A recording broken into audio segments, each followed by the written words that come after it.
Judge is a better version of Brock Lesnar. What is something you love as much as the Sherman Bears love wiping? As an opposing fan, you'd probably see his face and want to sock him between the cracks.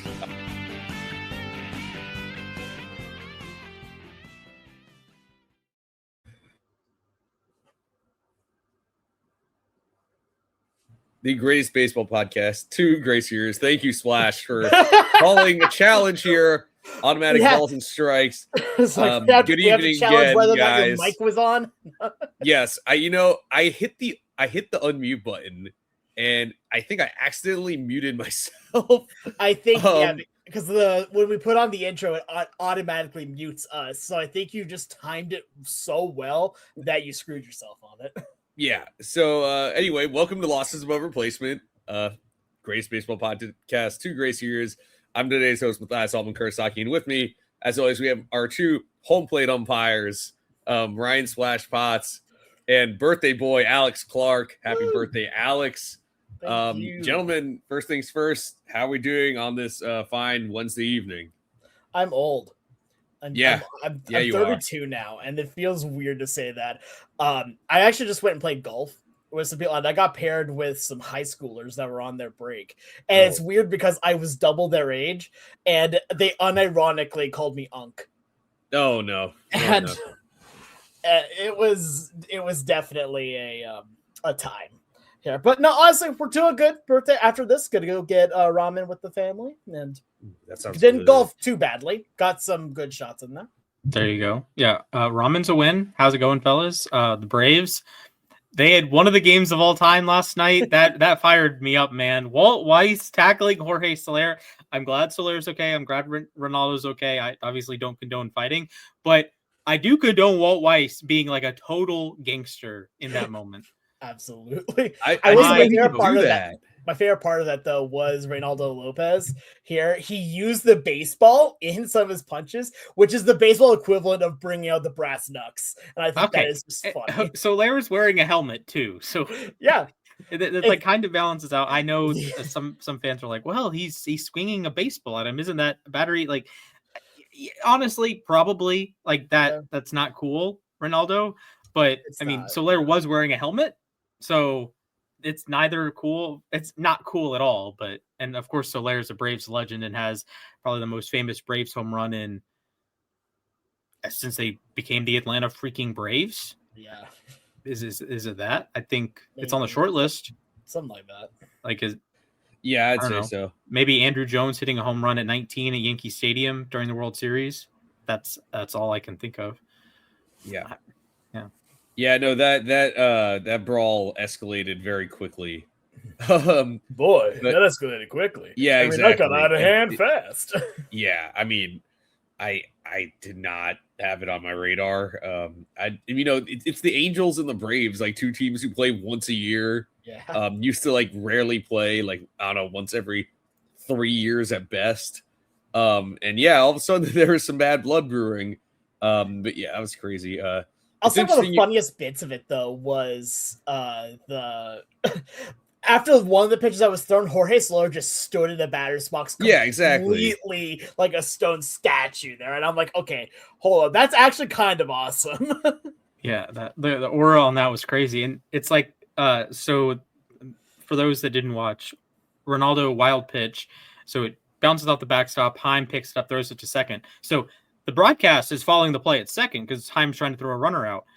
Well, then during that like intermediate time, Soler's just staring down Ronaldo, and then Ronaldo turns around and sees, oh, hey, this guy's staring at me, and he starts walking to the mound, and then full on brawl, and that was yeah. There's some haymakers in there, like they both got 7-game suspensions, although Reynaldo's has been reduced to 5. Yeah, reduced to 5. The one thing that surprised me a little bit, and I guess he was sort of trying to play peacemaker, is that Weiss avoided suspension entirely.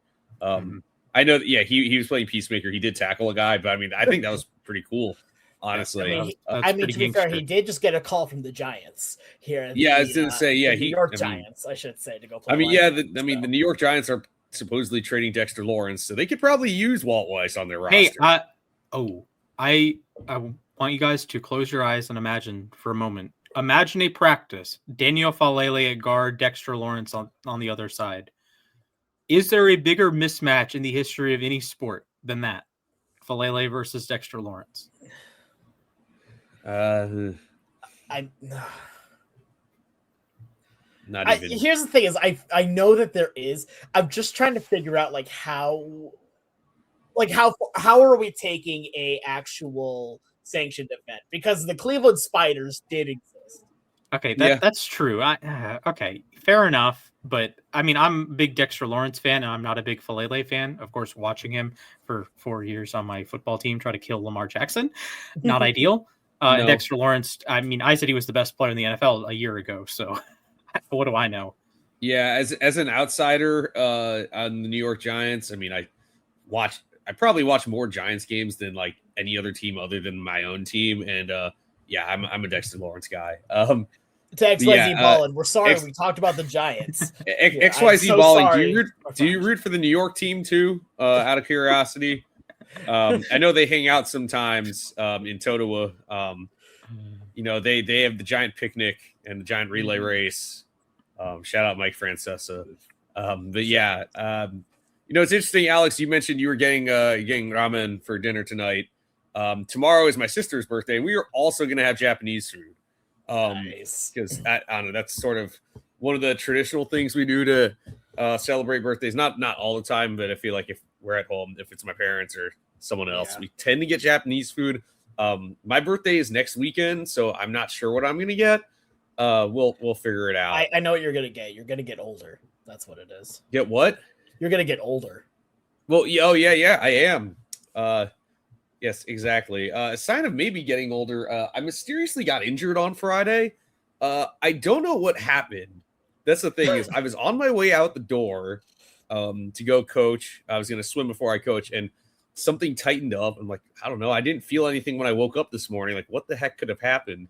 I'm in the water, and I'm like just trying to loosen up my shoulder. I'm like, why is it not loosening up? And like, it's gotten to the point where I have a full range of motion with my shoulder, but for some reason, doing either of these motions, looking up or looking down, is the one thing that makes it hurt now. I'm like, so is it a neck injury or is it a shoulder injury? Like, what? So I have two things I can say to that.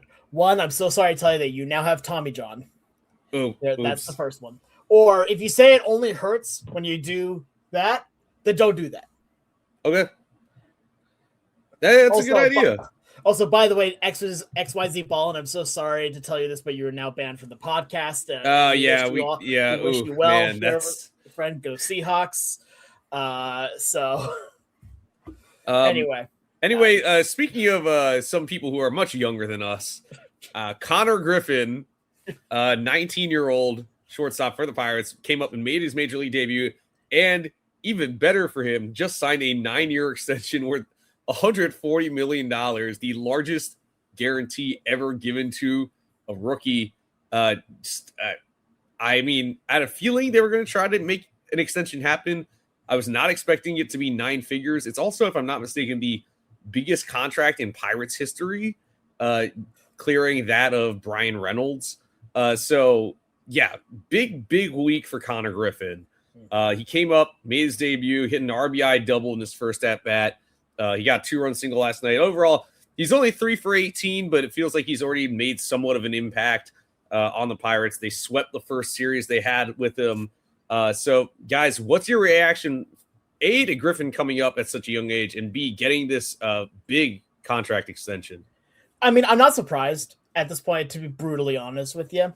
Like, we started to see, especially with a lot of young players, that this has been going on for years now, where the young players are getting these massive deals because it's not as big as the teams think that it could be, right? Like, we've seen a number of times here, like, again, Colt Emerson most recently here after Konnor Griffin signed another multi-year deal. But we've also seen players that have had these deals without ever playing in the major leagues.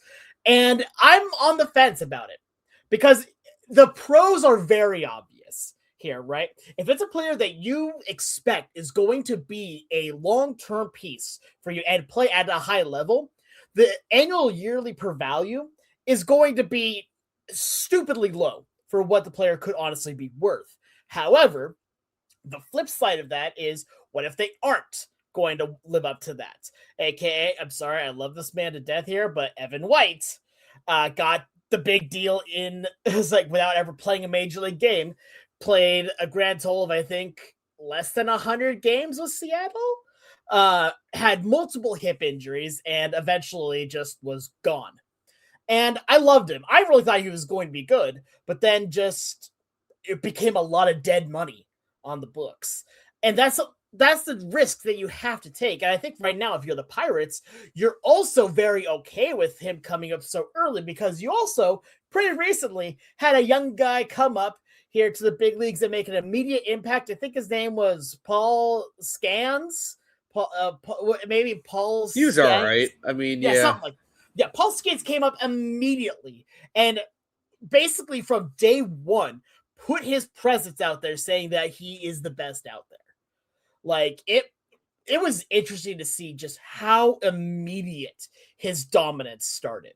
And I think that's what they were, I don't want to say that's what they're banking on with Konnor Griffin, but I could almost see that maybe they're being a little disillusioned, thinking that, okay, it happened with Skeens, maybe Griffin's the same way. I don't think you should ever make that bet on someone, because that's not a good idea. But I also like the graphic that you have up here, Splash. He is the 4th youngest player to come up at this point here. And I gotta be honest, the kid's good. Like, I mean, I don't think there's anybody saying that he is not good. But it's always going to be a risk when you give long-term deals to players that have not played in the major leagues yet. Like, yes, the upsides are there, but so are the downsides. But I think every deal is going to have upside and downside. Yeah. Alex, I have a take. Yeah, what's up? This deal is worse for Konnor Griffin than it is for the Pirates. Yeah, I can see that. I'm actually going to agree here, yeah. Yeah, so 9 years, $140 million. If Konnor Griffin is as good as we think he is, as good as the number 1 prospect in baseball consensus, the comparison is Mike Trout, but playing shortstop. That was a pretty Big good label, player. but yeah. It's pretty good. Yeah. And I know he wasn't Mike Trout out of the gate. He struggled his first cup of coffee in the big leagues, but this is just an incredible value play for the Pirates. You are getting, at worst, what's the 30th percentile outcome? Griffin's just like a 2-win player every year. You would honestly take that for $140 million over 9 years. That is a perfectly reasonable. All right, he's going to be a solid shortstop for us. I'm going to pull up the graphic in a moment of Pirates WAR leaderboard at shortstop, mainly so I can get Arky Vaughn mentioned on the podcast again. But I'm going to do a weird comparison. Look at Michael Harris at Atlanta. Elite defense in center field. Can kind of run into one once in a while. Horrible plate discipline. He's been a below average hitter the last couple of years. The Braves have no qualms with the contract. Now, of course, Griffin signed a bigger contract, but Griffin plays shortstop and has some sort of eye at the plate. Although, with all due respect to Michael Harris, who did draw a walk today, believe it or not, baby steps. He has risen. He drew a walk. That's a good contract for Atlanta. You get a good defensive center fielder, or the Ceddanne Rafaela contract in Boston. He's a great, great defensive center fielder. He's going to run into a couple home runs. He's going to strike out a bunch. He's not going to walk very much. Okay, great. Konnor Griffin is that a little bit better. He's going to play shortstop. He's going to hit for a little bit more average. He's going to hit for a little bit more power, perhaps. Walk a little bit more. I think this is a phenomenal deal for the Pirates. And you lock him into, he would be a $30 million a year player on the open market, or a $40 million a year, potentially. It's like 6 years down the line. Soto just made $765 million. He doesn't play shortstop. He's not good defensively. Imagine Konnor Griffin, age 19 now, is going to enter free agency. In theory, would have entered at 26. He would have probably made $500 million, $600 million, $700 million. That's a totally reasonable, in the range of outcomes for him. He's that good of a player. He's that talented. He's kind of like Soto, burst onto the scene. He obviously ascended to being the number 1 prospect in baseball, but we didn't get prospect fatigue, right? Like, compare him to Andrew Painter of the Phillies, who was a top 10 prospect 3 years ago, then blew out his arm and has been trying to claw back. And the people still like him, but being a superstar pitching prospect at 20 is a little bit different from being 23. And the list I have pulled up, if you're watching on YouTube, is shortstop debutants to get a hit in their debut. Since 1950, there's only been 5 age 19. Ted Kazansky of the Phillies, Alan Trammell, Hall of Famer of the Tigers, Luis Alvarado of the Red Sox, Konnor Griffin the other day, and Jose Reyes, who was a pretty good player for a long time with the Mets and Marlins. Blue Jays? I was going to say he played 1 year with the Marlins, but yeah. Better with the Mets. Yes. Came back around for a second time with the Mets, even after a ill-fated tenure with the Rockies. But Griffin, it's an aggressive move. But on the other hand, there is an elephant in the room here, which is this pending lockout and salary cap. And there was a report that the growing feeling is that a lot of these guys are going to be the contracts are going to be grandfathered in to the new system. So I completely understand why more teams are doing that. I mean, you look at it, this same less than a week earlier, Brewers locked down Cooper Pratt on an 8-year deal, which, by the way, that one confuses me quite a bit because, look, I am not an expert here, but Cooper Pratt last year in Double-A in Biloxi had an OPS of 691, only slugged 348. Now, look, if Cooper Pratt is actually like Ozzie Smith at shortstop, and I just don't know about it, look, great. I hear he's a speedy defense-first shortstop. Look, he got a big contract. Colt Emerson, Mariners, same deal, 8-year contract, $95 million. And now Konnor Griffin, 9 years, $140 million. Look, Konnor Griffin was a monster as a teenager in the minors last year. All right. Every level, he did not slow down at any level. 932 OPS for Bradenton. High A, 942 OPS. Double A, 961 OPS. So he's just getting better. Cumulatively, he hit 21 homers and stole 65 bases with a 941 OPS in the minors as a 19-year-old. And then this year, he was 7 for 16 with 3 doubles and 3 steals to start the year. So he was showing all the tools you wanted in a young prospect.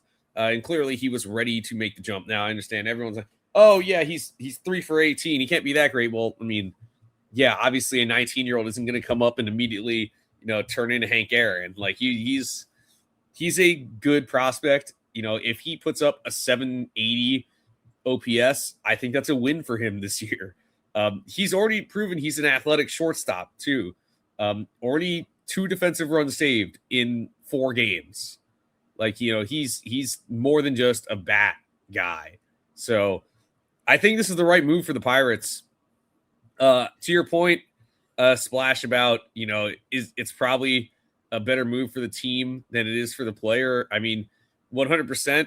The one thing it does for Griffin is that it gives him security through those arbitration years. And who knows what arbitration is going to look like in the new CBA. That's the thing. To Alex's point, I mean, I remember when the Phillies gave Scott Kingery similar contract. Granted, those contracts weren't nearly as big, but still, it's a risk. I get it. But I remember Scott Kingery, John Singleton. Heck, the Mets kind of did it with Mike Pelfrey. It can get weird. Sometimes you get those guys at the majors, they just don't perform. I'm not saying Konnor Griffin's going to become, a major league superstar overnight, but I'm definitely very high on him. It was really fun to watch him these first few games, especially that first game. That at bat against Kyle Bradish, I was really impressed with. Went down to the count, got a curveball in the outside corner, drove it into the gap. And there was just a different feeling around the Pirates. I get it was home opener on Friday, but like there was like a sense of optimism all of a sudden from a fan base that really hasn't had a lot to be excited about beyond Paul Skeens.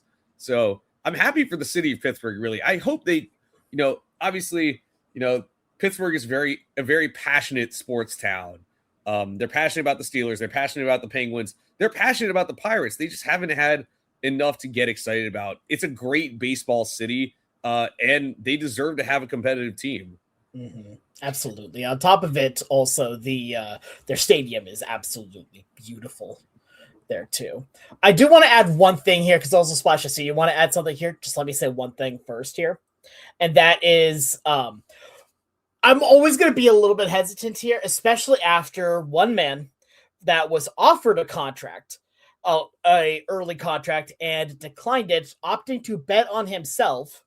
And that player was Jared Kelenic. And that is like, and Oof. right now I can just say that right now Mariner fans are like thanking the lucky stars that he did not sign that, because otherwise you'd have even more dead money going out, and you'd probably still be paying it off at some point now.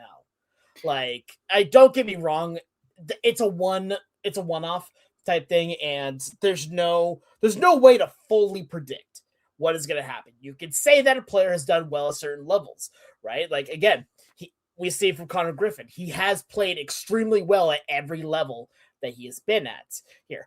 But at what level does that stop? Does it stop at the major league level? Does it not stop at the major league level? And that's always the question you're going to have to ask. And I realize as I'm saying this that that's how all risk is. All risk is always going to be, so there's a good outcome and a bad outcome, right? That's just, what are you more willing to do here on this? Yeah, and I get it. There's a risk to it. However, on a team level, say the Kelenic deal, I don't know what was reported that was supposed to be, but let's say it was 7 for 70. I don't know what it was, but that's $10 million a year in theory. That's 10%, less than 10% of what you're paying for the team. And I know it adds up, and you can't have like lots of whiffs, and that's something like Atlanta's dealing with when Riley's underperforming and Harris is underperforming and Ozzy is underperforming. And it's like, it's great having all the guys locked up, but if they're not performing, then you're kind of locked into place there. You can't do anything. So of course you don't want a team full of the extensions, because that can get sketchy. But I think a player as talented as Griffin, I'll take my chances. And if it doesn't work, okay, you're giving at the peak of the deal like $20 million a year to a player who's not worth it. That said, if he's just an average shortstop, if he's just like an average hitter at the plate, or maybe a little bit below average, a solid defender, if he's a 2-win player, like that's better than a deal you'd get in free agency. The Braves gave Ha-Seong Kim a 1-year, $20 million deal this offseason. That's before any inflation by the end of the contract that Griffin would have to deal with, or any free agency money that he would have to deal with. If he's, just a solid player, nothing spectacular, I think it'll pay for itself. If he's like, I have the WAR leaderboard, Pirate shortstops pulled up in their history. Konnor Griffin is already tied for 44th. So that's kind of crazy. That was quick. Yeah. But by the end of the year, he's probably a 2-win player, a 3-win player. I'm going to just say, for the sake of example, he's going to be between Frank Tavares at 3.1 and Wid Conroy. Yeah, sure. 2.3. One of those guys. Yeah. So if he has a 2.5 win season, he's going to be the 23rd best shortstop in the history of the Pirates. If he does like 2.3 WAR for 5-6 years, the contract pays for itself. Yes, it would be disappointing, but he's going to be a top 10 Pirates shortstop of all time. Like, that's Jordy Mercer, 6.3 is in 11th place. Bones Eli, 7.7 WARs in 10th place. There's some amazing names on this list. Rabbit Marinville, too. That guy, yes. Can I just say my favorite name on this list right now? Number 19, Jack Glasscock. I think that is just legendary name. Beautiful. Yes. We have World Series hero Dick Groat, who won an MVP, by the way. MVP, yes. 1960 MVP. We have Dad, Jack Wilson. Yep. So just some great names here. A lot of genitalia. I was noticing that. I was looking down this list, and I'm like, there's a lot of genitalia jokes here on this. We got Dick Groat, Dick Schofield, Bones Eli, if you want to count that. Frank, you can count that. Dick Bartell, Billy Cox. That's that. Jack Glasscock, of course. That's kind of wild. Pirates, what you man. get What's with going LAR on with your team? But, I mean, it makes sense when you're a pirate here. Doesn't like you may have some of your parts missing here from battle and all that, and maybe some of them need a replacement, and you're gonna get a nickname after that. No, but in all sincerity, it's because they're just been a pretty irrelevant franchise for 60 years. So all of your good players are from like the 1800s. So that actually makes a lot more sense if you think about it that way, because they haven't had a truly good, like, consistent all-star level shortstop since Archie freaking Vaughn in the 30s.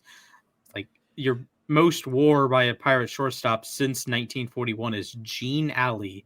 I mean, you could also make a thing. Jack Wilson, 2001. Jack Yeah, Wilson No, was a good see, shortstop. Jack Wilson was good. He had a more great carried by the season. glove.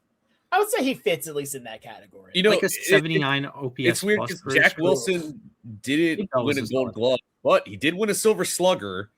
And I believe Jay Bell may have won a Silver Slugger for them too. Jay Bell later hit 38 home runs in a season for the Diamondbacks. Yes. Jay Bell, All-Star, MVP vote getter, Gold Glove, and Silver Slugger with the 93 Pirates. I believe he also led the league in sack bunts because Jim Leland loved batting him second and having him sack bunt. He had all the time. 39 sacrifices in 1990. That's what I mean. Yeah, he was a sack bunt guy. The next year, he led the league with 30. He was a 113 OPS plus hitter. So he had 32 doubles, 30 sack bunts. Yeah, baseball was a completely different game. That's weird. I was about to say nowadays, the Atlanta Braves of nowadays are crying hearing that. nowadays, We'll go if like you're batting a second, season with 2 of them.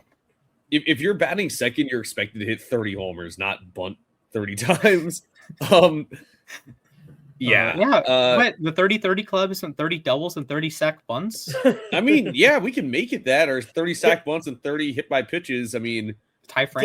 Can we have like the horrible 30-30 where it's 30 strike? It's like what 30 sacrifice bunts and 30 caught stealings. yeah, I was gonna say caught like stealings. Yeah, Hey, I mean Michael Harris. He's going to be tough sledding to get to the 30 walk, 30 double club.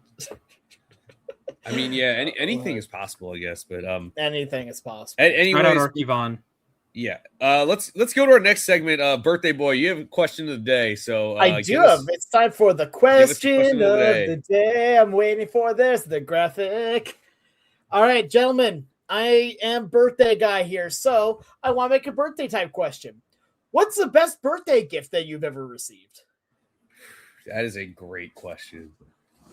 I'd have to do some digging on this one. Yeah, no, this is. I came up with this, and I'm like, I'm having trouble answering for myself. I have some good ones. Yeah, I've gotten some great gifts over the years. That's the thing. Like off the top of my that's head. a great question. I Yeah. can't think of any because my birthday is somewhat close to Christmas, so sometimes like, oh yeah, it'll like be half for Christmas, half for birthday if it's like a bigger gift, Right. you know, like Yeah, absolutely. an Xbox sort of deal. I had Brazilian steakhouse. Brazilian steakhouse Fogo for my birthday this year. Fogo. So I've never actually been to Fogo, but I'll count that. I've been to Brazilian steakhouse before, and it is quite good. So I mean, last year was pretty great. I saw Francisco Lindor hit a walk-off homer on my birthday, but darn. Nice. in terms of like an actual like item, I know one year I got my first Nintendo DS for my birthday. That was pretty awesome. Yeah, it's just I know that I feel like normally, like, you know, in high school we'd be away because it'd be on spring break or something, or I would just be swimming all the time, so it'd be like impossible for us to do anything to celebrate. Yeah. The one that sucked was that there was one year where spring break was super late, so my birthday was on like a Monday, and I still had school and practice the next morning, so it was just a lost cause. But yeah, I'd say probably the Nintendo DS was a pretty good one. I would have to think back on that because I've received a number of great gifts either from family or from friends. So yeah. I think my answer might be I got a 2006 sports encyclopedia from my godparents. That's pretty great. And it had like Peyton on the cover when he was with the Colts, and like I read that thing forwards, backwards, sideways, front ways, every sort of way. So that was a great one. That really helped me get into sports when I was 6. When I was younger, it was actually, so I definitely know I've probably had better before, and this is just one that always hits me. It was actually a delayed birthday present. The year the Nintendo Wii came out, I was supposed to get it for birthday. The original plan was for birthday, but I had attitude issues. I was having a lot of anger issues, and I had to calm down here and not get in trouble for the rest of the year. The rest of the school year, and I did. I was fine. And on the last day of school, they were like, all right, on your birthday, we made a deal, right? And like, I'm like, oh god, there's no way. And they pulled out the Nintendo Wii, and me and my buddy Drake played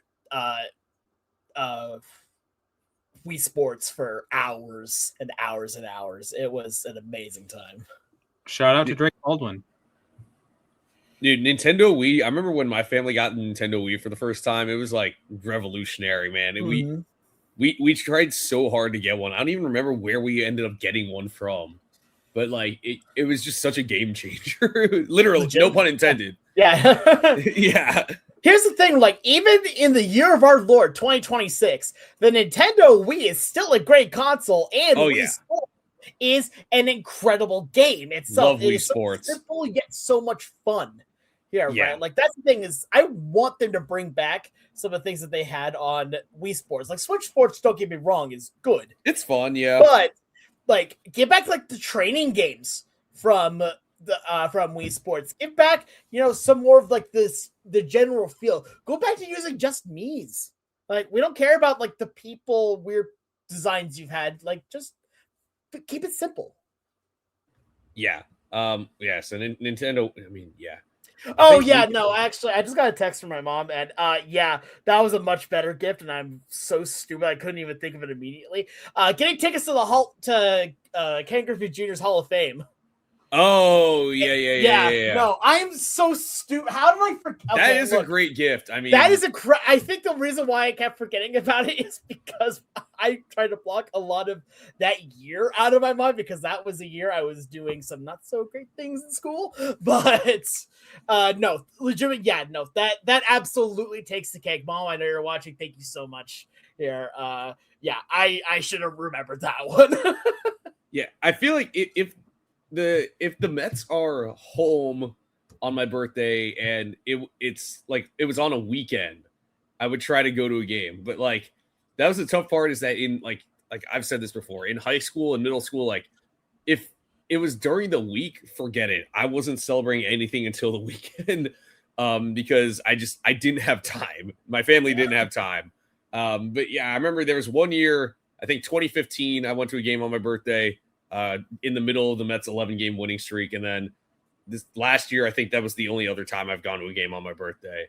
I mean, like there are a lot of trips that sort of were nice, but I mean, those were just the ones that really stuck out to me. So that's a great question, though, Alex. I can confirm that the Braves are 0-0 on my birthday.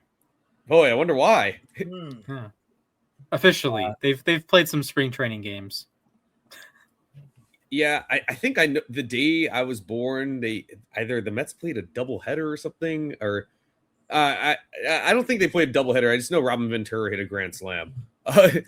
He hit a lot of those in his career. He correctly walk around the bases that time? Yes, he did. I believe it was against the Brewers. I've looked this up before. Occasionally, I'll just like randomly look at it. I mean, yeah, it's always fun. I love just getting like those random like thoughts in the middle of the night, being like, I know this player did it amazing. Let me go take a look at their stat page real quick. Yeah, you just will randomly remember, a player like a Brian LaHair or something like that. Yeah, a Russell Branyan, and just be like, how good were they that one year? Oh yeah, they were awesome that one year. Yeah. All right, so we're gonna do something here, sort of similar to what we did last week. We're going to do some panicking or lack of panicking here.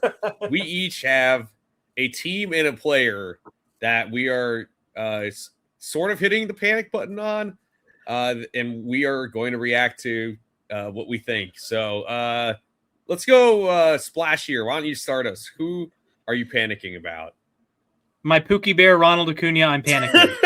I'm panicking. He had 2 doubles today and a walk, so in the right direction today. But the Baseball Savant page it doesn't really look like Ronald Acuna. It looks more like 2024 Acuna. Like he's hitting the ball kind of hard. He has a 68% or a 68th percentile barrel rate, 78th percentile xWOBA, 80th percentile expected slug. He's drawing a lot of walks, over 13%, and he's swinging the bat really hard, 92nd percentile. But everything's down. Last year was 96th percentile bat speed, and it was all dark red. It was 98th percentile this, 95th percentile this, 92nd percentile this, 93rd percentile this, 95th percentile this. And I know other stars are struggling. Alex might talk about Julio Rodriguez. Mac might talk about Bo Bichette. Phillies fans might talk about Bryce Harper. there's plenty of guys struggling, but when the expectation is Ronald Acuna is a full go. He led for Venezuela to the World Baseball Classic title in March. So you're like, he's 200%. Oh boy, let's strap up. He's going to go 40-70 again, and it's been no homers, couple doubles. Like he didn't score a run. He had 1 run scored in 11 games, batting leadoff with Drake Baldwin hitting behind him, and then Matt Olson hitting in the 3-hole or 4-hole, depending on, and either Ozzie hitting in the 3-hole, who's killed left-handed pitching this year, or Olson hitting in the 3-hole, Olson hitting in the 4-hole. Those guys are slugging. So Ronald just hasn't really been on base all that much. Again, he's walking, but a 204 average through today, 265 slug. That's really concerning. 265 slug, and in his down 2024 years, a 365 slug. So should I be panicking? I mean, I think it's Ronald Acuna Jr. Really, I wouldn't hit the panic button personally. I think, especially like you were saying today, he took some steps forward. I understand. Yeah, he only had 1 extra base hit on the year coming into today. And look, I'm a Ronald Acuna Jr. fantasy owner. He was my 1st round pick this year. I would, it'd be great if he could step up for that. But I think Acuna board draft owner. Yeah, one of the picks of all time. Right one there. Of the picks of all time. You're welcome. I think he'll be fine though. Really. Who? I guess yeah. I took Judge with that. No, yeah, Matt got Judge with it because he went second, and I went first. I took Acuna purely to spite you, and should I give a war draft update? I think I should. Right now, actually, real quick, interject. Yeah, through April 7th, Mac and I are tied at 5.3 war. Alex is at 5.1. He is the best player, Yordan Alvarez. He leads in Baseball Reference War and Fangraphs War among the players we chose. I have a really good team, but I also had the worst player, Griffin Jacks, who has -0.8 B war and -0.3 F war. That's the worst in both. Alex has Ronald, who is -3 in both, -0.3 in both. That's not good. Some injuries. Soto's hurt for me, but he's gotten off to a good start. Matt Chapman, Mr. Brain Dead, he's cooking for Mac. He has 0.6 B war and 0.3 F war. So does Judge. Chase DeLauder is up to 1 total. Mason Miller has been unbelievable for Mac, 0.4 in each. I was expected that. Yeah, so a couple cold starts for Alex with Raleigh and Alonso. I have Caminero, basically 0. I have Julio, basically 0. Scooble, though. Mac, you have Paul Skeens. That hasn't gone particularly well. Not great yet. And Byron Buxton hasn't done particularly well. Nick Kurtz is at 0. Good job for him. But your pitching, or your reliever and Chase DeLauder have been cooking, and then Ohtani at the DH spot has been excellent. So we're tied, Mac. Yep. I'm right on the tail. Yep. Yeah, exactly. All right. Did you have any thoughts on Acuna, Alex, before? Yeah, no. I mean, here's the thing. It's Ronald Acuna Jr. I think personally, like with a lot of the stars are struggling early on here. I don't think that it's going to, be truly horrendous. I don't think he's going to have, a year where he just goes and regresses even really at all. We know that we are just one big burst away for him. He is that kind of player that as long as he stays healthy, knock on wood, he is one of the best in the game. Like, bar none. He is a guy that has a club all to himself, the 40-70 club. Like, I don't think, barring, again, injury, knock on wood, that he is going to be anything less than still a star player. Yeah. And I mean, I picked him to be an NL MVP finalist. I think, yeah, I mean, once he gets out of this little rut, I'm expecting him to be a little bit more like the regular Ronald Acuna. Yeah, it's just like he had a barrel today, had another hard hit ball. That was an out, but he had another like bloop, sort of a bloop double, and then a hard hit grounder. So those kind of balance out. So it looks a little bit better, but you are concerned when your leadoff guy isn't scoring runs. And Ronald Acuna is one of the most prolific run scorers in the history of the sport. And that's how he bats leadoff. He's a great base runner. In theory, he steals a bunch of bases. There's been some miscues this year there. I'm actually going to blame the Braves, not Antoine Richardson. I think the Braves just don't know how to steal bases, and they need to relearn how to breathe essentially. Austin Riley stole a bag today, so he's working his way out of a rut too. He and Ronald were my 2 picks for today. Right. Yeah. Now I'm gonna go into mine next. I mean, another guy, you expect more from. Jose Ramirez is off to a dreadful start this year. OPS is a shade over 500 at this point. But I mean, across the board, his bat speed is down, hard hit rate is down, average exit velocity is down. He's still not striking out much. He's still not whiffing much. His walk rate is still 10%. Clearly, he's underperformed some of his metrics. But here's my reaction here is that I'm not necessarily panicking about him, but I don't think it's reasonable to expect him to be superstar Jose Ramirez this year. We're talking about a guy who is 33 now. He's lucky that this year he might have a co-star in the lineup with Chase DeLauder, but the reality is he's had to carry this team for such a long time that, I think I'm not sure if we can expect him to be a 30-30 guy again or a nearly 40-40 guy. Maybe he goes 20-20, but I think maybe we still see him get to about an 800 to 850 OPS, but I don't know if I'm necessarily expecting a super prolific offensive season the way we've seen for the last few years. It's so weird to think about here, especially like as you bring that up here.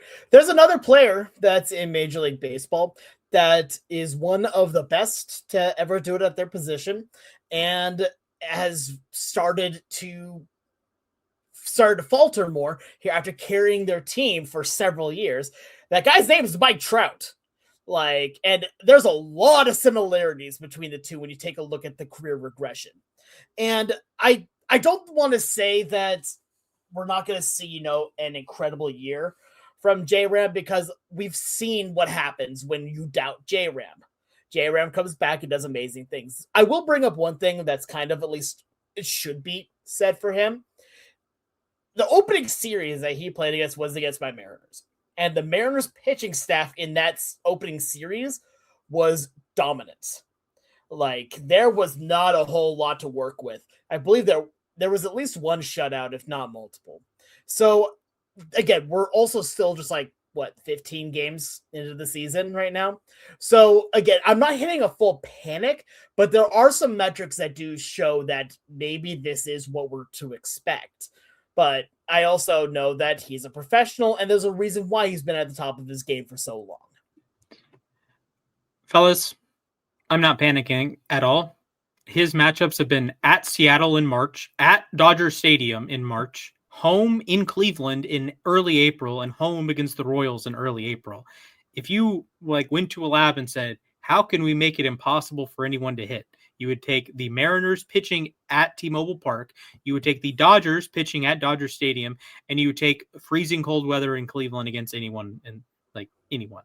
So that's my defense. I think J-Ram's could be perfectly fine. I think he'll be his regular 5-win self, and by the end of the year, we won't even notice the start. I think it's just a bad run of you drew at Seattle. Imagine if it was at Houston in a dome, or at Toronto in a dome, or at Tampa in a dome, or warm Miami in a half covered, or Petco is not a good place to hit, but at least it's not cold, or Arizona, right? So the Braves, for example, scored 17 runs in Arizona. They're not scoring 17 runs in Cleveland in April. They're not scoring 17 runs in Minnesota or Detroit or in Seattle, So I get he's been struggling and he's tearing down Alex in the war draft, but I have no qualms with J-Ram. He'll be a 5-win player once again. Yeah, I agree with that. All right, Alex, hit us. All right, shocker. I'm sticking with a Mariner here. I'm not going to go to Julio. I originally was going to, but then I changed my mind because there's one player that honestly I'm getting closer and closer to hitting the panic button on. I'm not fully. That's my boy Josh Naylor. Yeah. Naylor has been, if I'm just going to say it, has been atrocious at the start of the year. Defensively, he's been fine. I'm not going to, but that's not the issue here. The issue right now is that he has negative 0.6 B-WAR certain right now, has only 5 hits currently, and has a batting average of $104. $104 is just bad. The other thing to kind of point out here, I'm pulling up some stats with this. All 5 of his hits, singles. Not a single extra base hit. Right now, that gives him a slugging percentage of $104. Like it's bad right now. But the issue that I have right now is that he has had a lot of very questionable decisions at the plates. Like, that's my biggest issue with him right now. We go back to the big, XYZ ball and panicking about all of the Giants. And you know what? Very fair. I will just give you that one here. But with Naylor, now go back to the very first game of the season, right? Had runners on in scoring position, a 3-0 count. Now, with 2 outs, that is a take that pitch all the way until unless you are, Aaron Judge, something like that. Grounds into an inning-ending double play. Sorry, he had 1 out. My bad. Inning-ending double play ball. And that's been kind of what we've seen here, is that defensively, he's been okay. Like, I mean, as good as you would want a first baseman to be. Everything else has been very lackluster. He's not gotten, honestly, that hard hit. He's not hit the ball near as hard here. He has gotten up to the sweet spot a few times here, but even when he gets the ball into the outfield, it's still not getting out of the ballpark right now. Do I think that he is going to figure it out? Absolutely. He is a battle-hardened veteran here of this game, and he's still in his late 20s. Like, he's going to be fine, but watching him right now, it's the decision-making that's hurting me right now, because I want to see how much more he can figure it out here, as Splash is very much trying to tell me something. I'm not quite sure. Podcast viewers, maybe you should tell me, what should I be seeing here? He's circling that chase percentage. I wonder what that could mean. Let's see. I mean, it's a 12. That's pretty good, right? I mean, 12's got to be great, right, guys? Sure, man. The chat says no. Darn, chat. The Magic Conk says Splash was right about Josh Naylor. Okay, I'm not going to say you're right about Josh Naylor. I'm going to say that I'm worried a little bit. And I know that he's going to get better, because he absolutely just has to. But I want to add on one thing here. And actually, I'll keep that for my next one here, because spoiler alert, I think you know what team I'm going to pick for this. Yeah, I mean, Naylor's at-bats have been rough, to say the least. I mean, like you're saying, 548, no extra base hits.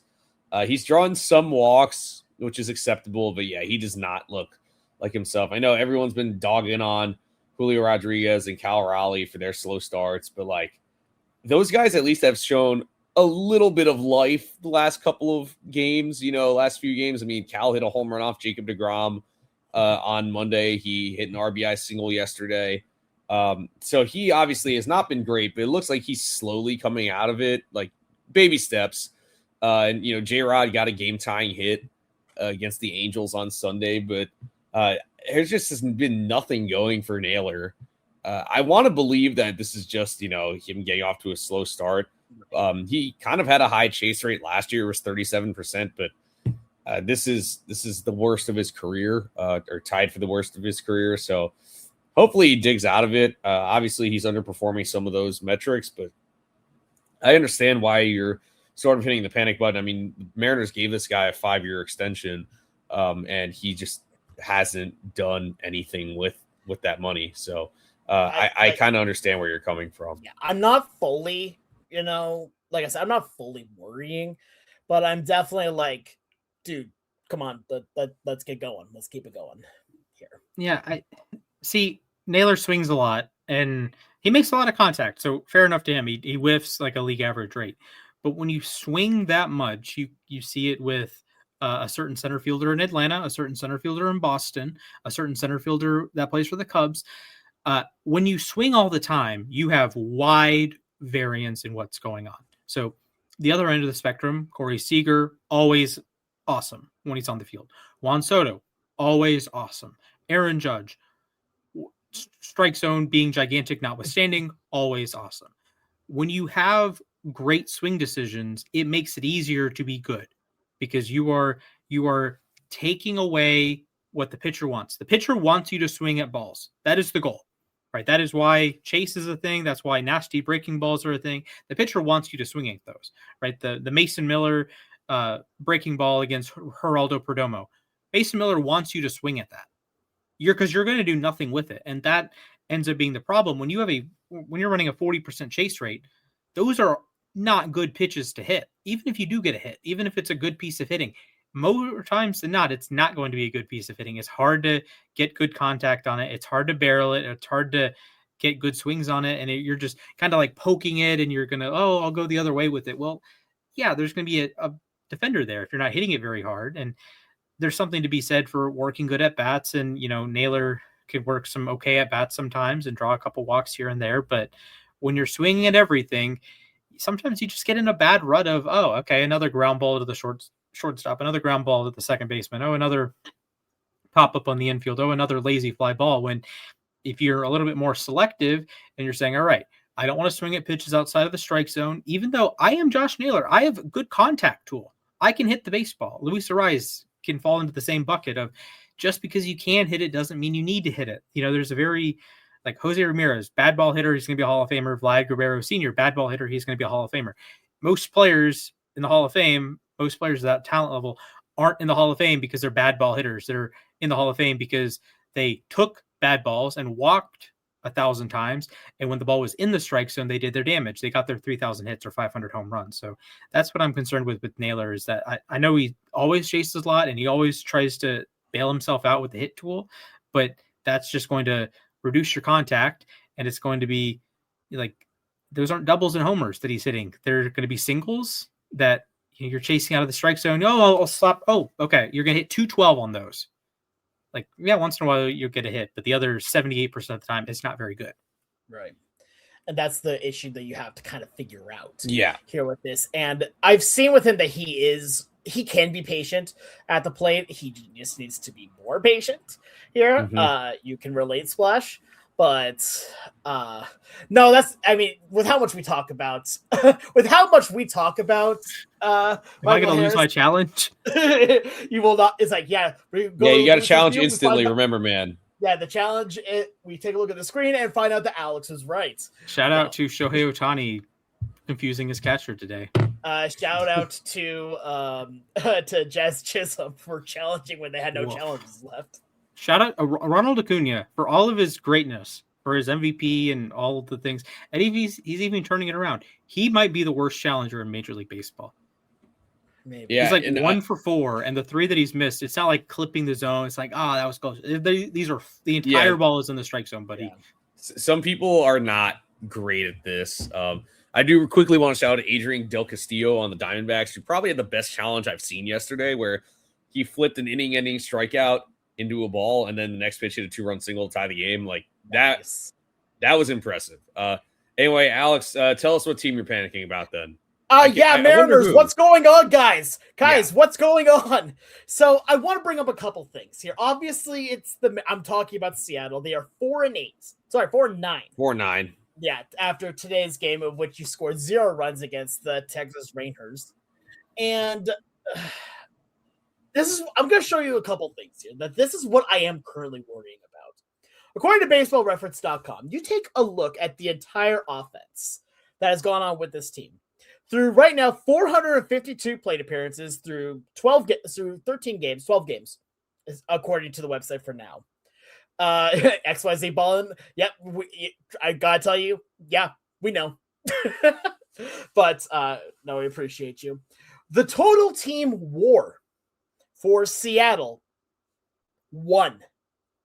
That is, you combine every player currently that has taken an at-bat for the Seattle Mariners, the WAR right now on the season is 1.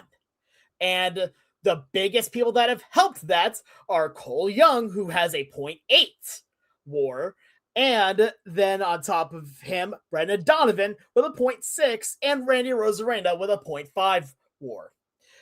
I understand we're still early in the season, but the fact that right now Josh Naylor with a negative 0.6 WAR with Julio adding nothing, he has 0.0 at the moment.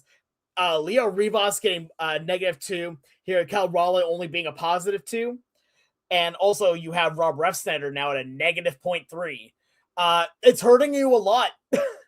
Like the offense, I am honestly scared at this point. I know that they will figure it out, But when your main offensive contributors are Brendan Donovan, who you got in the offseason and is your leadoff man and is being stranded on base a lot, and Cole Young, who is batting 8th in your lineup, consistently batting 8th or 9th. Here's my question to you guys. I understand that you need to, let things play out. There are times where you just need to be like, let your stars be at the top here. At what point do you reward the guys that are playing at that level and put them higher in the lineup? Right? Because right now, with the way that Cole Young is hitting, he should be your number 3 hitter. Do I think he should be put there tomorrow? No. I think that you start moving him up the lineup, though. Like, I think you need to see him at like 6th. Right. Like, do you really want him hitting after Leo Rivas? Do you really want him hitting after Dominic Canzone? Like, Canzone, I love him to death here, but he's a bases clearer. Like, he's not a guy that's going to get you singles. He's going to be a guy that's going to hit mammoth dongs. Like, that's what he do there. And while everyone's going this along with him. But here's the thing I want to be very clear about when it comes to Young. He is becoming an all-around player. Defensively, he has looked fantastic here. He has been making some incredible plays, and offensively, he's one of the only players that has actually been consistent. Like, I would love to see him moved up to maybe like 6th in the order, right? If not, maybe even 5th. If you really want to, take, say, Julio and put him down on the lineup just to see what will happen on that, just to get that brain jump started. Or if you want to maybe take, I don't know, Josh Naylor, who has not done well, and move him down in the lineup a little bit. I'm worried because the pitching has been phenomenal so far. That I am so impressed with the Mariners starting staff right now. And honestly, even the bullpen has been really, really good so far. But the problem is, it doesn't matter how good your pitching is if you don't score a run in the game, and they've been shut out now multiple times over the course of the first 13 games, today being one of them. Like, I'm trying to be very, honest with this here as well, that obviously it's going to get better. I mean, this team is talent-wise, is one of the best in baseball. This is a team that a lot of people have predicted to make the World Series here for the first time ever in their history. Like, again, going back to Baseball Reference, they have the Mariners at a 70.6% to make the postseason and a 6.1% to win the World Series. That is better than most teams in the American League. But what I'm scared of is that if the offense is so boom or bust, like it has been, where it's either home run or nothing, how far does that get you? Especially when the pitching, it's felt like it's had to be perfect as of late. Yeah, and really, their pitching staff ERA as a whole is about 3, which is good. That's what you want. If your pitching staff has a 3 ERA, you expect to be better than 4 and 9 right now. And like I was saying, everyone's going to pile on the middle of the lineup, but as a whole, outside of Brendan Donovan, you're really not getting much. That's the thing, is that Brendan Donovan is tearing the cover off the ball. He scored 5 runs this year, and 3 of those were himself. Like, there is something's wrong here, and maybe this is me being premature here, but maybe something that they do to inject some life into their lineup is call up Colt Emerson. I don't know who gets displaced, but it could do something to put a jolt into the lineup. We see this, so many teams do it with their roster. They call someone up to get some life into the team. And honestly, maybe, all right, if they struggle through the end of the month, okay, it's April 8th right now. Say we get to May 1st, they're still putzing around under 500, then all right, maybe you consider it. But yeah, I understand where you're coming from, but the thing is, I feel like historically this team's a slow starter. Yeah. Last year they started out slow. I remember in 2022 they were rough through about the middle of June and then won 14 games in a row. So yeah, I'm not hitting the panic button on this team quite yet, partially because the pitching staff has been great. Once the offense gets going, I think they're one of the best teams in baseball. I picked them to make the World Series, so hopefully they don't make me look bad. Yeah, I think this is just a case of Seattle in April. I know not all of their games are played in Seattle right now, or they just got swept by Texas, but you're hosting the Astros. The Astros can't pitch. That's a good spot. That's a good get right by the spot, Rockies coming up. So I think you'll be able to score some runs. Cal hit a couple dingers. Randy hit a couple dingers. Julio hit a couple dingers. Maybe Naylor gets on the board with a dinger. Like the pitching has been good. Nothing. I wouldn't say I'm complaining about. I mean, Kirby's been okay. Gilbert's allowed a couple extra runs than you'd want. Woo's been good. Hancock's been good. Castillo's been good. The bullpen's been fine. It's a 2.70 ERA as a staff, and I'm not one to hype up the Mariners here. A 1.48 ERA plus in the season. That'll play. 85 OPS plus for the offense. That's not going to play. So, maybe integrating JP Crawford back in instead of Leo Rivas is going to help a little bit. And maybe, like you said, calling up Colt Emerson. But then again, it's April. Yeah. I have two things I want to say real quick. First of which, I like Colt Emerson. I'm worried because I don't know where you put him. Because at this point now, you have Donovan at third base, Naylor at first, Cole Young at second, and JP Crawford at third. Do you put him at shortstop? Do you take away the team captain to put Colt Emerson in the lineup? I don't know. I think what you'll end up doing is probably sending down Leo Rivas here in order to bring up Colt Emerson, but I need to wait until at least May to see that happen. The second thing, I'm going to read a tweet from Cespedes Family Barbecue, because this is legitimately one of the funniest things I've ever read. Oh, brother. Here, the Astros just got swept by the Rockies and have a team ERA of 6.05. That is worst in baseball. The Mariners just got swept by the Rangers and have a team OPS of 581, 30th worst in baseball. Starting Friday, it is the stoppable force versus the movable object. Thanks. And thank you, Jake and Jordan. That's the funniest thing I've ever read. It's so good. Yeah. Fellas, all right, I'm going to go north of the border to yeah. Seattle's arch rival, a team that broke their hearts. Because they're broken themselves. They're kind of, just sputtering all over the place. I'm going to talk about the Toronto Blue Jays. I'm panicking a little bit. George Springer, OPS in the 600s. Dalton Varsho, OPS in the 500s. Vlad, I mean, he's been fine, but he's not a 14-year, $500 million player right now, OPSing 778.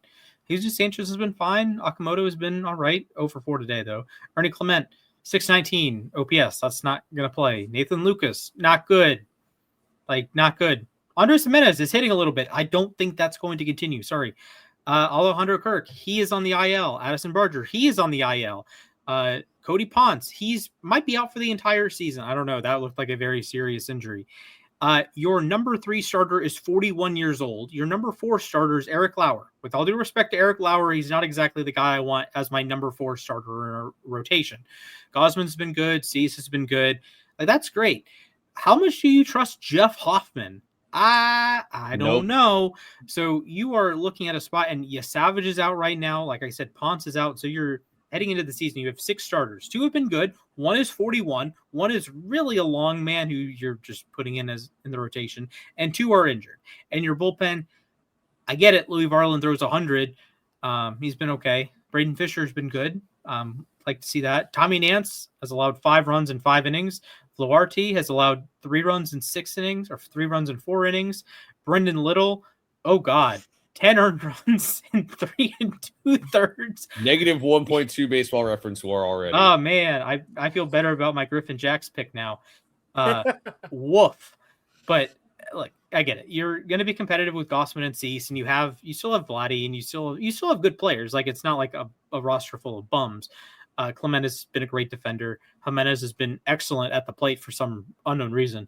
But I just have my concerns. I don't think the lineup is as deep as we thought it was. They go to the World Series, and you see all the pieces, and they're all chipping in. The Clement hits 400, and everyone has a role, and we all vividly know what role they're playing because we watch them every day for a month, basically, or every other day for a month. And now the regular season starts, and it's just different from the playoffs. You're having to play Tyler Heineman, who threw a game away against Chicago. This is a team The Toronto Blue Jays, who just represented the American League in the World Series, played 6 games against the Colorado Rockies in Rogers Center and the Chicago White Sox. They lost 5 of those 6. They were swept by the Chicago White Sox. They lost a series to the Colorado Rockies in Toronto for the first time in the history of the Colorado Rockies. The Colorado Rockies are older than Alex. Sorry, Alex. Yeah. No, that's fine. It makes me feel better. I'm not gonna lie.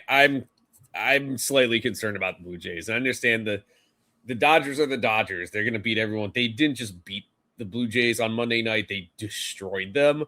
And Max Scherzer, you talk about him being 41. He left the game after 2 innings and 36 pitches.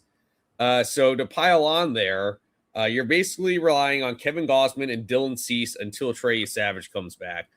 Cody Ponce is almost certainly out for the year. He had to get surgery on his ACL.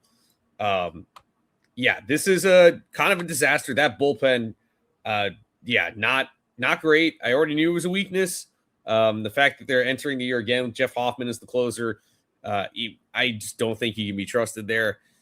That lineup, Alejandro Kirk getting injured is a big blow. And the thing is that Tyler Heineman has gone from being the backup catcher to being the starting catcher. That's one thing. He's also had to pitch twice already. Like, that's not a good sign about your bullpen. So the reality is this team is just, it looks like maybe they blew their best chance last year. I mean, Addison Barger, before he got hurt, by the way, was 1 for 19. So with 6 strikeouts. So yeah, it's not looking great. Across the board, this team, it looks like maybe they hit their 99th percentile outcome last year, and I don't know if they can recover. If you're panicking about the Blue Jays, I honestly can't blame you here because it's not just their on-field performance. They are very, very banged up, and I don't know when they're going to be all healthy. Here's the thing I want to bring up here, and it's kind of what we've been alluding to a little bit here, and that is that there's a very real chance that what we saw last year here from the Toronto Blue Jays was luck, and a lot of it was all of the right pieces, all the pieces working at the same time. The problem is how it isn't sustainable. It just isn't. Unless you are truly bought in that all of these players are as good as they say they are, or as we saw in October, they have to keep doing that here. And I don't think that's what we're going to see here. And that's what we're seeing right now is exactly that. Here, like Addison Barger is a player that a lot of people didn't even really know last year until the playoffs. Here, George Springer is a player that is getting older. Is that getting a good bit older? Alejandro Kirk is one of the best catchers in baseball, but now he's hurt. Here, you have a rotation that's legitimately Eric Lauer should be a long man, not your number 4 starter. Here, not again, no disrespect to him on that, just is not at that level right now. And there's a lot of players that you just want to you want to root for them because they are, the underdog that really showed out. But the problem is a lot of times with those underdogs that show out, they don't continue to show out, or they hit a road bump and can't quite get back there. And now they have to begin that climb again. I'm seeing that a lot with these Blue Jays. And that is something that, especially when you have a bullpen that is not as good as you need it to be. And again, you have Jeff Hoffman, which my boy Tempest very much has feelings about. You have right now a recipe for a letdown. Yeah, I mean, really, it's alarming. But I think, and XYZ balling, Matt. I mean, I do feel bad about Matt Chapman's stat line. He got charged with 4 errors last week, and most of them weren't his fault. Most of them were because the guys playing first base were Casey Schmidt, Gerard Encarnacion, and Rafi Devers, none of whom really play first base. Anyway, that's why I think errors are a dumb statistic. But I'm going to move on. I'm going to complete this American League trifecta here, staying the AL East. I got the Red Sox. I spoke about them last week. They did take 2 out of 3 from the Brewers, so good for them. Good for the Red Sox. But, boy, if you're not Wilyer Abreu, Cedon Rafaela, and Wilson Contreras, What's going on with your bat right now? Really, this team has a lot to prove. And look, I think Roman Anthony will be fine, but Trevor Story's been a disaster. The two guys they got from Milwaukee, Andrew Monasterio and Caleb Durbin, are both on the interstate. By that, I mean Monasterio is hitting 100. Durbin is hitting 111 with a 318 OPS. Trevor Story has a 390 OPS. IKF is hitting 091 with 258 OPS. That is just, they clearly did not do enough to upgrade this lineup. Jaron Duran, by the way, has a 550 OPS, and he's still on the roster somehow. I'm shocked he did not get moved this offseason. And the pitching staff, great game from Sonny Gray, but Ranger Suarez has gotten destroyed in his first two starts. 8 runs in 8 1/3 innings. Brian Bayo has gotten lit up his first 2 starts. 10 runs in 8 innings. Even Garrett Crochet had a bit of a misstep, but he's still Garrett Crochet. So the bullpen's been kind of shaky. Greg Weister in particular, not great. So yeah, this team is underachieving to say the least. And to add insult to injury here, let's look back at that Rafael Devers trade for a second. Jordan Hicks is on the White Sox. Kyle Harrison looks like he's slowly figuring things out for the Brewers. And the biggest loss of it all, James Tibbs. They got him. They flipped him for Dustin May. Dustin May struggled for a couple months in Boston. James Tibbs is the hottest hitter in minor league baseball right now and could be in the majors soon for the Dodgers. So, yeah, the Red Sox, I think they can recover, but it's hard. I understand why Red Sox fans are panicking right now. Yeah, very rightfully so here, because now it just makes that Rafi Devers trade look even worse. And what was a true panic move back then didn't bother them much in 2025, but we're starting to see the payment of it coming here in 2026. Yeah, and also that they traded Devers and then they let Bregman walk in the offseason. I mean, I'm 99% sure their plan was to trade Devers and then sign Bregman. The problem is they're stuck in their ways and will not give player options. Hey, what? Caleb Durbin? I thought he was good. No, it's the Brewers. Yes. I was going to say it's the Brewers. It's the Brewers, man. Like I, with all due respect to Ron Harris Suarez, who has torched my Braves in the playoffs multiple times, I don't know if a lefty in Fenway is exactly the best. A soft tossing lefty too. Yeah, like if you're facing a righty, they can just take aim at the big wall over there in left field. I don't know if you've been to Fenway. I haven't. Maybe I should go this summer. Actually, it's a great stadium. By the way, I should go to the Hello Kitty night there. Actually, they have several great giveaways. Diary of Wimpy Kid night next week. Ooh. Did you see the White Sox are having a Pope hat night? Oh, done. LAR meetup now. We're doing it. Yeah, we're doing that one on the south side. All right, let's do that. I hope that wasn't photoshopped. I didn't get to look here. I hope it ain't. If that's real, that's amazing. I'm going to do some cursory Googling. Okay, sounds good. Yeah, WGN is said that. CBS News. Oh my gosh. Okay. It's in August. So it's real. ESPN. All right. MLB just posted about August 11th, boys. August 11th. August 11th. August 11th. We are there. We are all going to be in Chicago. Here it is. This is MLB.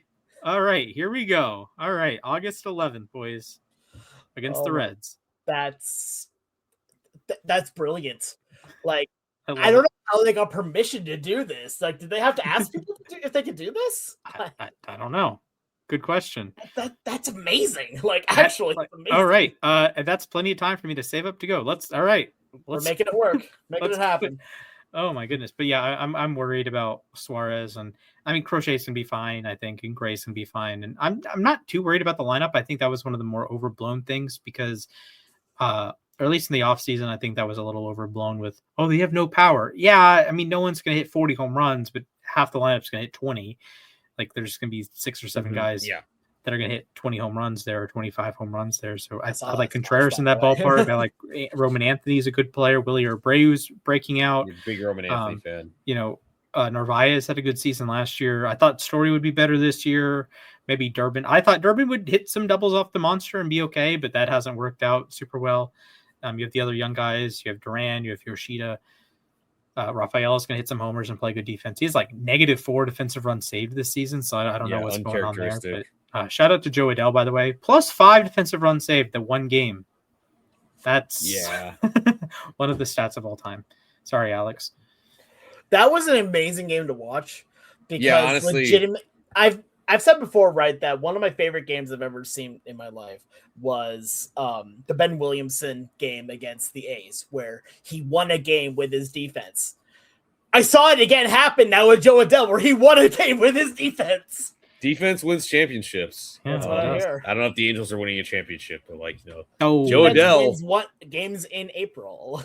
Yeah. But anyways, so you guys let us know. LAR_baseball, or let us know in the comment section right here who you're panicking about. But it's time for trivia. Splash, take it away. Fellas, I have an announcement. Yep. My ego is so big that I made a trivia that I can win. Oh no. Okay. All right. Okay. So the news item here is Jose Ramirez set the Guardians record for all-time games played. Good job. So Alex and Mac, I have a list here. It is the 30 players who have the most games played in their respective team's history, and they're in alphabetical order, so no funny business, from Henry Aaron to Ryan Zimmerman, A to Z, quite literally. So both of you will choose 10 players, and you will get credit for all games played they have as a member of that team. So if you chose Pete Rose, you'd get Pete Rose's games played with the Reds.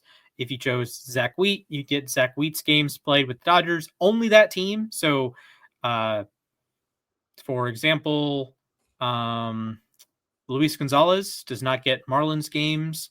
Henry Aaron does not get Brewers games. Evan Longoria does not get D-backs games. Willie Mays does not get Mets games, etc., etc. Do we understand the rules? I think so. I think so. I do think you have an advantage because you made the thing. No, that I get the leftover players. Oh, I see. So we draft our 10 and then you get the remaining 10. Correct. So you guys either can go back and forth or snake style, whichever you would prefer.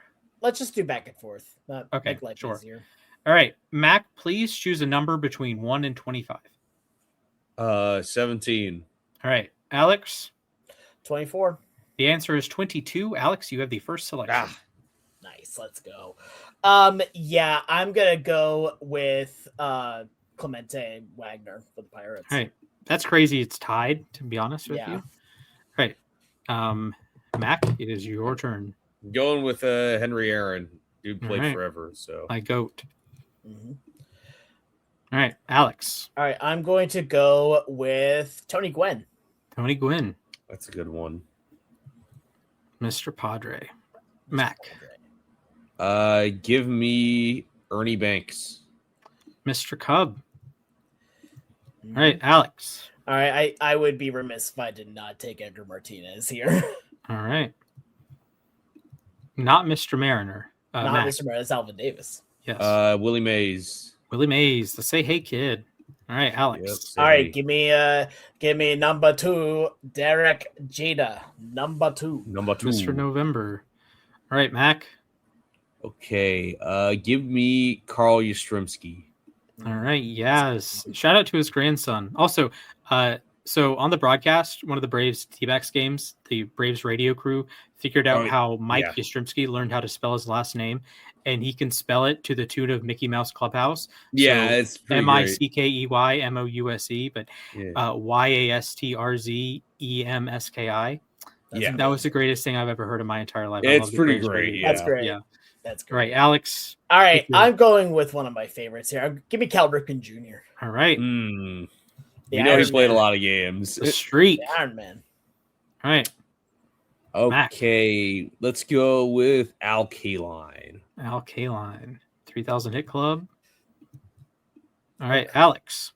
All right, let's go George Brett. George Brett. That was going to be my next pick. Good pick. They're all good picks. I thought about having some bogeys in there and have like that would have been funny. Like say instead of Ed Kranepool, I put like David Wright, and that'd be a 0 because Ed Kranepool has the most games played. But I thought that'd be glad pretty you did. I'm very glad. All right, Mac. Give me Mike Schmidt. Mike Schmidt. 500 home runs. Alex. All right. Now we're starting to get to some of the I'm not quite sure's here. I'm gonna go with let's go Michael Young. Michael Young. Good pick. Played for a long time, a lot of games, most games in Rangers history. Mac. Okay, give me Robin Yount. Robin Yount. 2-time MVP. People forget. Yep. Infielder and outfielder. Alex. All right, I'm gonna go with Todd Helton. He played forever as well. Todd Helton, number 17. Mac. All right, give me Stan the Man. Stan the Man. That was gonna be my next one. All right, Alex. All right, you know what? Yeah, let's go Craig Biggio. Craig Biggio. Jose Altuve is quite a long ways away, surprisingly. Mac. Okay. Let's go. I'll go Harmon Killebrew. That's a good one. The Hammer, or the Killer. Killer, yeah. All right, Alex, your last selection. All right, my last selection. I'm going to go with Luis Gonzalez. Luis Gonzalez. All right, and Mac, round us out. All right. Considering their illustrious franchise history, I got to go with Zach Wheat. All right. Just have a feeling if he outplayed like so many legends, then. All right, I'm going to fill in my players. So for those listening to the podcast, the leftover 10 are Garrett Anderson of the Angels, Luke Appling of the White Sox, Bert Campaneris of the Athletics, Luis Castillo for the Marlins, Tony Fernandez for the Blue Jays, Ed Kranepool for the Mets, Evan Longoria for the Rays, Jose Ramirez for the Guardians, Pete Rose for the Reds, surprised you guys didn't take him, and Ryan Zimmerman for the Nationals. Any guesses, fellas? I thought about Pete Rose, but I also just kind of figured that he moved around a little bit at the end of his career. Here that may have hurt a little bit of the games played. He played 2,800 games with the Reds. The winner is Mac. Let's go. Slap it up. 27,540 games, a whopping 2,700 per player. Alex coming in second. He managed to stave me off 23,497, about 2350 per player. And then I was stuck with a lot of thousands here. I had 18,238, about 1,800 and change per player. Although I got Luke Appling and Pete Rose. I had about 5,200 games between them, but good on you guys. If I had picked Pete Rose instead of Luis Gonzalez, I still wouldn't have won, but it would have been a lot closer. I have the worst pick, though, it looks like here, with Luis Gonzalez at 11.94. Yes. Yeah. All right. I like that. Right. That was fun. Yeah, that was a good one. I enjoyed that. I think you guys got 20 of the top 22. Okay. I got Appling and Rose. You guys had Young and Gonzalez. Cal Ripken was my best pick by far. Then Yaz has the record for one team, 33. I figured, yeah. So solid performance. Good job, everybody. So Mac, you got trivia duty next week, bud. Yep, that's a new thing we're doing. The winner will make next week's trivia. So what that means here is I will never be making trivia, it looks like. Yeah, few and far between, I guess. Don't worry, that just means that I get my creatively fun ideas will just happen. I'll have more time to come up with. You can talk to your therapist about it. I do. Good, yeah. You guys come up with my therapy a little bit more than I'd probably like to let on. That's okay. Yeah, one of my co-hosts is really mean. He talks about the Mariners in a bad light all the time. It's so on my nerves. God, I don't know what it is, man. Like, I think he keeps talking about the Atlanta Braves like they're some sort of godsend. All I hear is that in my ears. All right, it's time for the bacon, egg, and cheese. I don't know why. Oh yeah, bacon, egg, and cheese, man. All right, it's time for the moment to ourselves. It's how we end every show. 60 seconds or so to talk about whatever the heck is on our mind. Doesn't have to be at all related to baseball or sports or whatever. Okay, Splash wants to go first. All right, I'll count you down. Just 1 second. Your time begins in 3, 2, 1, go. Hello, friends. I do want to shout out. I got a Legarius Sneed Titans jersey on clearance from Fanatics. I might be the only person on the planet that has this. L'Jarius Sneed doesn't want this. He's not on the team anymore. If you're a fan of the Titans, you don't want it because he sucks for your team. And no one, like L'Jarius Sneed, it's not like he was a good player on the Chiefs, but it's not like he's like some household name like Deion Sanders on the Ravens or something, or the Commanders or the Redskins at the time. So shout out to UConn basketball. I know they lost on Monday, but pretty inspiring. They had some scuffles in the Big East. They got clobbered by St. John's, and it all kind of came together in the tournament. They got on a run. They had the crazy game against Duke from down 19. Braylon Mullins hits the game-winning shot. That's going to live in my memory for a long, long, long time. They had a great game against Illinois in the Final Four, and then just couldn't get over Michigan. Michigan, that's a truly phenomenal team. I know you can quibble, NIL, transfer portal, screw off. They're a great team. They're one of the best champions of the last 25 years. You could argue they are the best champion of the last 25 years. I could quibble with 2024 UConn, 09 UNC. There are some really good teams in there. The second Florida team was particularly good, but credit to Michigan and a lot of credit to Danny Hurley. Man, that was a great coaching job. I don't think UConn had the talent some other teams in the tournament had, particularly Duke. Duke's going to have a top 3 pick in Boozer, and they're going to have a slew of picks every year. And UConn came back and beat them. They didn't turn the ball over very much in that game or the Final Four. They just kind of didn't really have the size and athleticism to hang with Michigan. Like, they hung with them, but there are a couple plays in there, like you didn't finish a layup, Michigan gets a fast break the other way, or you get blocked on the interior, you missed a couple shots. So just a tough one. Glad it was a good game. Glad it was like a game you could say, like, okay, I am proud to be a UConn fan today, even though they lost. So shout out to UConn and maybe get number 7 next year. Yeah, and I thought that was a competitive game. Huskies hung in there until the very end. They made it interesting, and as a rival fan, it was pretty awesome seeing UConn do that to Duke. I mean, straight up, that was. I mean, it's my favorite game of the tournament, but that's because I'm kind of biased here. But that was awesome. I mean, Braylon Mullins, that's a legendary shot that will be played on highlights. Until maybe the Vandy Nebraska is a better game, but that is like an all-time shot. That's going to go up there with not necessarily like the Jenkins and Lorenzo Charles to win the championship, but Kemba. Like Suggs to win to go to the championship game, the Leitner turnaround against Kentucky. Like, it's going in that like group of historical shots of just like the 30-footer beat or 35-footer beat Duke, go to the Final Four. Like that's top of the line. That Duke team was insanely talented. Mm-hmm. They were the overall 1 seed, if I'm not mistaken. Like, and no 1 seed had ever lost like that. Yeah. So down 19, like that's insane. So shout out. All right, Alex, do you want to go next, or should I go next, or go for it if you'd like to. I kind of like to go last today. All right. Someone count me down. Your time begins in 3, 2, 1, begin. Yeah, I want to shout out the Mets for putting the fans first this week. For those of you who don't know, it is very cold in the Northeast right now. And the Mets moved up the start times of the last 2 games so that, A, they didn't have to play in the freezing cold temperatures, and B, the fans didn't have to freeze in the stands. They moved the games up from 7 to 4, which is a big difference if you wouldn't believe it. Look at where Citi Field is. The wind is a lot stronger in Queens than it is in Manhattan or in the Bronx. Also, they gave out free tickets. They were bought very quickly, and apparently not everyone showed up who bought them, but still, customer service, guys. It's important. I think more teams should be doing this.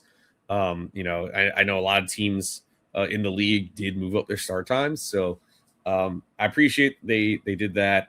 I know the crowds weren't as big as they hoped for, but tomorrow is their first home night game of the year. I'm sure we'll get a solid crowd. Kids are still on spring break, so they can go. I appreciate that they actually put the fans first sometimes, put the players first sometimes. I think it was best for everyone that they played at 4 and not 7 deep into the night when it was going to dip below 30 degrees. So yeah, good stuff, Steve Cohen. Absolutely. I love it whenever they just putting the fans first here and having an owner that truly like respects the fans here, I think is so important in today's game. All right. Can someone count me down? Yeah, I got you. Your time starts in 3, 2, 1, go. I turned 32, and that number still scares me. Like, don't get me wrong, I'm glad that I'm getting to age is always a good thing, but I don't know. There's some bits of me that number still just feels like you're not able to fully capitalize on a lot of opportunities anymore in your life. I know that's not true, right? Like there's a lot of people that have made amazing careers, heck, starting in their 40s, even their 50s. But for me specifically here, I just don't fully know here. And I'm trying to break out of that mindset because I know that's not how it is. I know that's not how it's supposed to go. But I've been kind of dreading this day just a little bit, just because whenever that number keeps ticking up here, it just feels worse and worse. And today I played golf with some people that were in high school, and they were a lot better than me. I'm okay with that saying that.